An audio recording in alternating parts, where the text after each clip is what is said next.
Breaking news, guys. Iran has just fired hundreds of missiles into Israel, according to the news, and that they're hitting their military airport targets.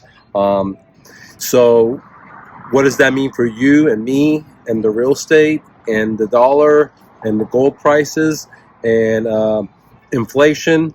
Well, we know what's going on at the American ports is that people are going on strikes because, price of goods have gone up, gasoline's gone up, and at the same time, the corporations have made more money than ever before, but the workers have not. And so they have enough of it, right? And on top of that, we have two different, countries coming to America and constantly getting billions and billions and billions of dollars for weapons, which causes, the price of milk, the price of eggs. I used to buy eggs, guys. I've been eating eggs like 5, 10.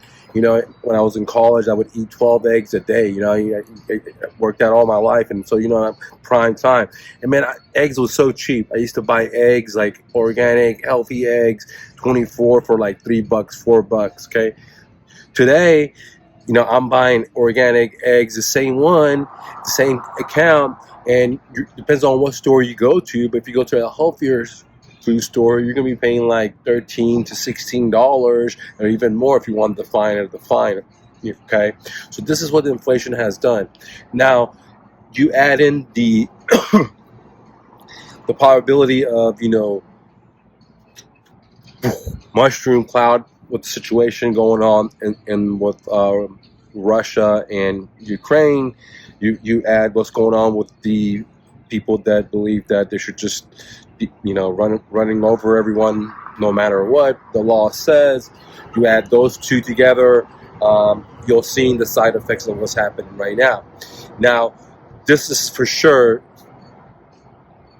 It looked pretty serious when I was looking at it. It looked like it was just raining missiles, right?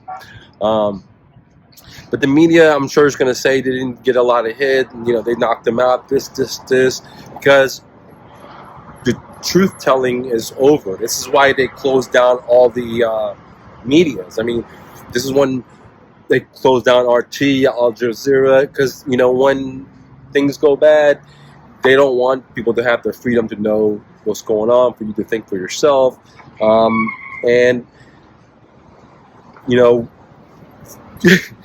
it's just no way to put it. I mean, this is a very sad situation, but I've been saying this since 2016 that was coming, and we didn't have the real estate crash in 2019 like I predicted it, because in 2022, because guess what? They closed down the court systems, they bailed out all these people, and so on and so on. And now we're reaping the effect.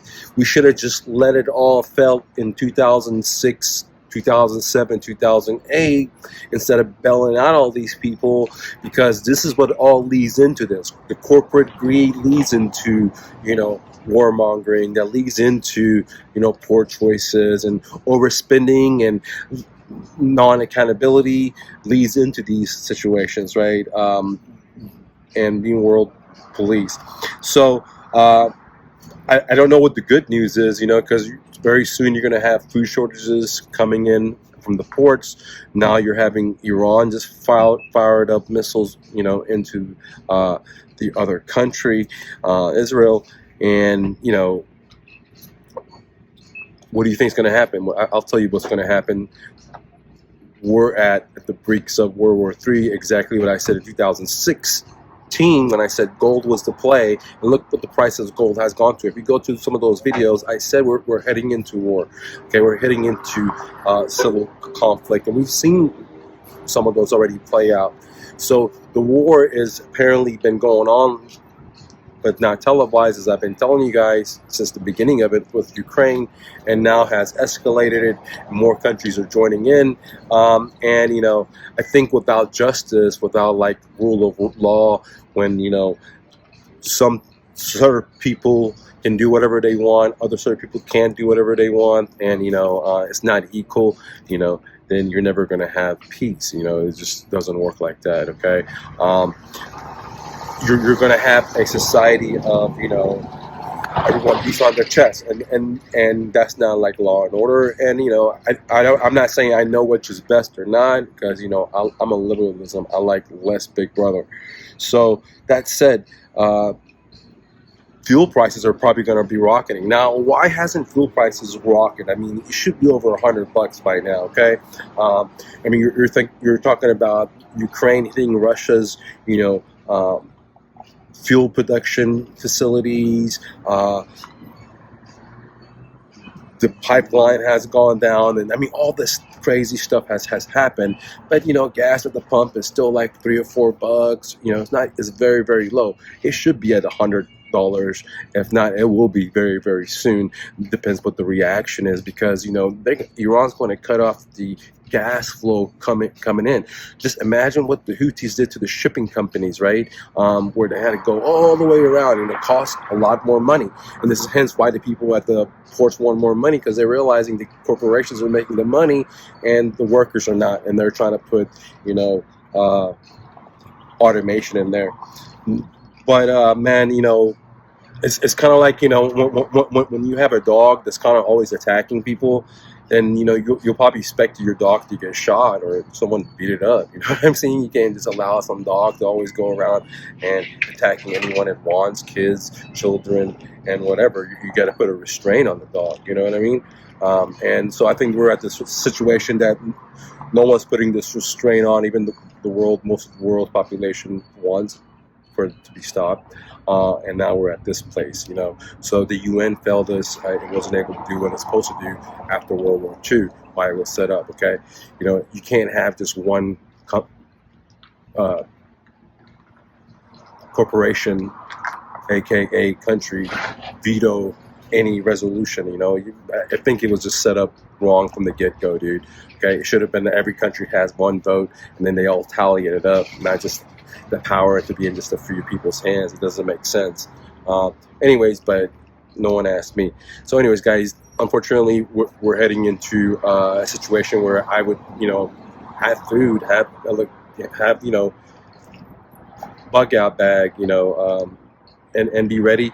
But at the same time, there's a lot of opportunities in real estate investing and stocks and all this other stuff. There is, but I don't know what the future of the mushroom cloud is, because the probability is increasing dramatically as we are taking our life away. So very, very crazy, interesting times. But this is why we need world peace, and we need, I guess, good people to stand up, because if not, when a dog keeps attacking and murdering people, sometimes people put it down. I mean, what can you do? What can you do? So it's a very unfortunate situation. I am beyond beliefs that we're having so much push from Israel to escalate war with so many different countries, and if you ask me, they already they are the people that are the attackers, and this is from studying the history. I'm not Muslim, I'm not Arab, I'm Persian. However, there was a point where I believed in Israel, and I thought, man, they were holy and all that stuff. But this war in Gaza really changed my mind on them, because I realized that how they're using the media to control the narrative. And once I kind of ringed into me, and at that time I was like 45 or something. Before that, I thought they were like the best thing, apple pie. But now I really see that they're just a proxy. They're just a proxy for someone else, right? And just like Ukraine is the proxy for someone else, and that's what it is. They sold their souls to be a proxy. You cannot just randomly just mold a yarn on a lot of people and then suspect them to just have love bubbles for you. You know, it just doesn't work that way. Some of those people will have enough awareness and love and compassion, and to be able to say, you know what, man, you slaughtered my kids, but I still love you, right? You know, and those are the really the Buddhas and the Christs, because they have that at heart. But you know, I don't know what the statistics is, 70%, 80%. They don't have that compassion, you know, and I don't know what's going to happen to those individuals, because if you say it here, you know, they'll cut you off. So breaking news is, you know, World War III has now gone through World War 3.3, you know, point two, I'm sorry, level 2. Now we have to wait and see what the response is. Thank you so much.